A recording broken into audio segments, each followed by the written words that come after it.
Welcome back, Tiger sports fans, for another episode of Tiger Sports Nation. I'm your host, Griffin Albright. And I'm Greg Collins. We got a lot to get you caught up on after another busy weekend in DePauw sports. The football team brought the bell back home this weekend after defeating Wabash 49-14. DePauw outplayed Wabash on both sides of the football. The Tigers' offense was led by Gus Bumgarner's 155 rushing yards and a rushing touchdown, as well as Wally Rennie's 4 passing touchdowns. The defense held the Little Giants to just 14 points, picked up 6 sacks, and returned 2 interceptions for touchdowns. 49 points is the most points DePauw has ever scored in the Monon Bell game. Along with winning the Bell, DePauw has won the NCAC title for the 2nd straight year and earned a spot in the NCAA tournament.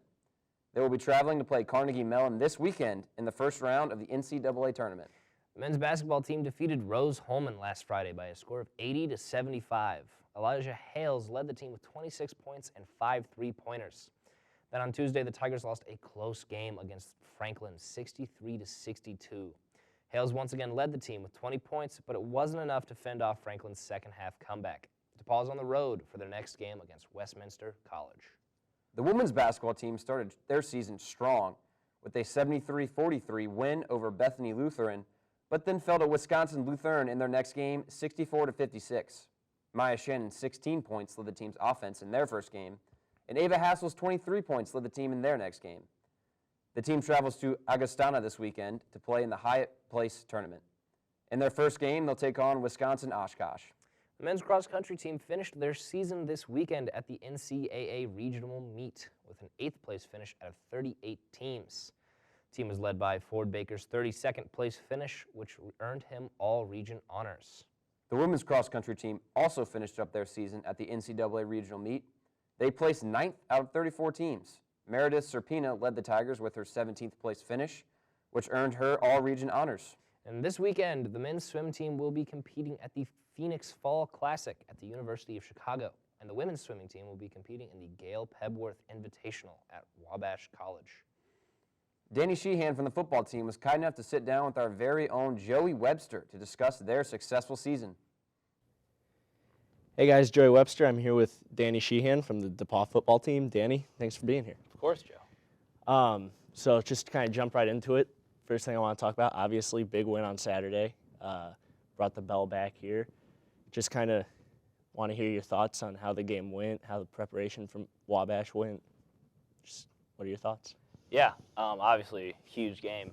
Going into it, of course, Wabash and us both being tied for first place in the NCAC, so we knew going into it, it was a conference championship, and for the bell, pretty cool that you kind of know going into it. I don't think last couple years in the conference there's really been a game where it's like these are the top 2 teams. This is really for the conference championship.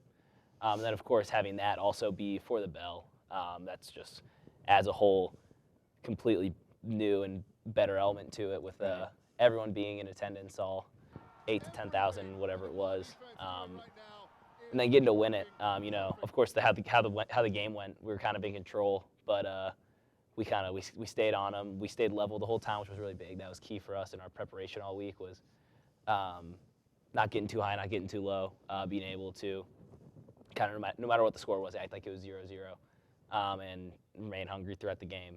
That was big, and then of course after the game, storming the field, having everyone storm with us, getting the bell back, being able to run to their sideline and take it. That was just amazing.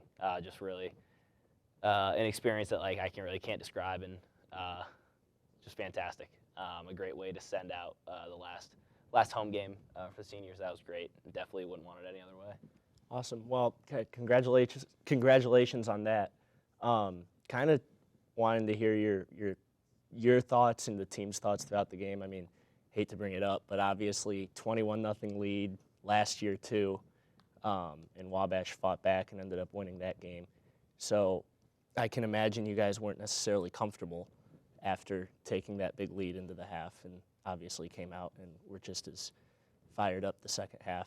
Kind of go through the team's thought process at halftime there. Yeah. So Coach Dietz actually was talking about it with the team on Sunday. He said himself that he wasn't super comfortable going into halftime, and he saw Ethan Lowry, who actually just got Player of the Week for the NCAC. He said Lowry was doing this as we came back in the locker room, just like stay in the middle. Don't get too high, don't get too low. Yeah. And yeah, then as a team, after every single touchdown, no, like we were celebrating, of course, but we were all like, all right, like we got to go out, we got to do it again, no matter what the score was. Like our thing all week was, no matter what the score was, we gotta keep it on them. We gotta keep playing our hardest. And our defense did an amazing job, obviously holding their talented offense to Right. 14 points, couple hundred yards. Like that was just amazing. Really, really put it on them. And yeah, we never relaxed at all. I think that was key to winning the game too, because there were a couple spots early in the second half where it was like, all right, like they're driving a little bit, but then our defense managed to shut them down. Offense managed to keep putting points on the board, and it was just a recipe for success. And that was awesome, definitely. Winning that game, especially how we did, was amazing. Yeah, that was awesome. It was a great game to watch. So kind of switching gears, you guys drew Carnegie Mellon in the playoffs. What do they look like? What are you guys preparing for, getting ready for this playoff game? Yeah, they're good. So they're undefeated. They're 10-0. They're ranked 19th in the country. But we think they're beatable. We're confident, and I think we're ready. They run a lot of man on defense. They run a lot of cover one, a lot of cover zero. They like to bring pressure. And offensively, they run an interesting offense. A lot of like 12 personnel, so a lot of 2 tight end sets. They rely a lot on their run game.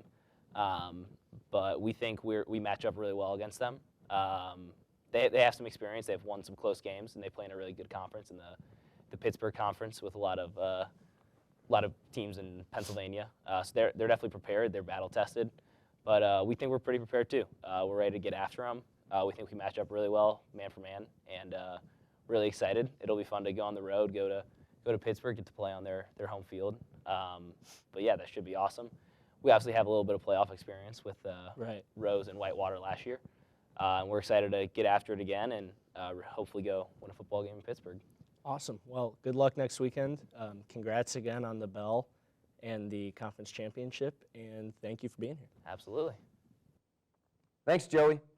And that's going to do it for this episode of Tiger Sports Nation. Once again, I'm Gray Collins. And I'm Griffin Albright, and as always, Roll Tigs.